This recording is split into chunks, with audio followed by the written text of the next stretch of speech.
called Gus Walland Turns Up the Dial. It reads something like this. Gus Walland has had some memorable journeys during his time as a famous television presenter and radio host. By the way, that was Gus's quote. You were talking to the third person. You know when you have to design like that title for yourself, like what are you? You actually said famous television presenter and radio host. BS. You're catching the BS germ. Because I'm just reading the section here. It says, Walland said, Gus Walland's had... Let me continue. One of his first passengers as a P-plater was Hugh Jackman. An alleged lifelong mate from school. Alleged. That's... A quote, I think he was in the back from memory. He was probably shoved in the boot.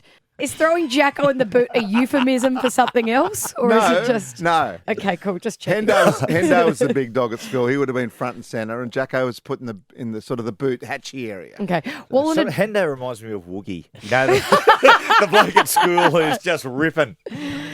Walland admits that it's not until he drops off his carload of mates that he really cuts loose.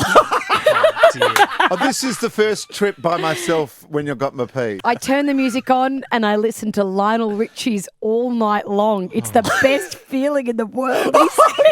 It's the best feeling. You've got to get out more, mate. I remember driving home because Hendo lived in Artarmon, which back in the day was a long way. Like it was past streets. Chatswood, yeah. So I remember dropping Hendo off initially, and then I just went, I've got a trip back to Pymble. So like half an hour, and I'm just going to rock some music out. So all night long had just come out, and I thought, I'm doing it. Were you driving at 10 kilometres an hour?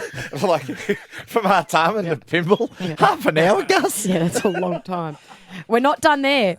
Gus also said he avoids slow-moving drivers who have had too much of the, quote, wacky tobacco. Oh, that was in the West Indies. He noted that he likes to yell at drivers in his car. It's a soothing driving experience. That's a lie. Max, you've just edited this. No, you this is artist. verbatim. His dad bought him his first car, a ragtop Suzuki Sierra, that became his accommodation on a, quote, coming-of-age trip to Brisbane with Jacko. Now, this quote is we went the up real to the World clincher. Expo 88. This is the real clincher. Quote, we ended up having to sleep together in it because we lost money at the casino and we didn't want to use up the rest of our money for food and drink. That is true. That is. The weather's delicious very nice up there in Queensland. It so is. we thought, what's the point? We'll just sleep on the beach. You slept So in we a did. car. Yeah, well, car, bonnet. In the Suzuki Sierra. Yeah, Wow. the 1.3. It was a There's bloody so much beauty. illegal. There's so many illegalities about that Yeah. story. One of it, sleeping on the hang beach on. is illegal. We're Did not, you even know that? We're not even done I yet, don't think Johnsy. back in 88 it wasn't.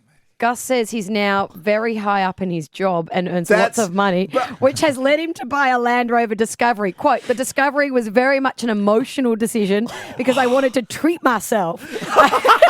I didn't need it, but I thought, bugger it, I'm going for it. That actually, the last little bit is true. Yeah. You treat yourself every half an hour. It's the Grill Team on Triple M.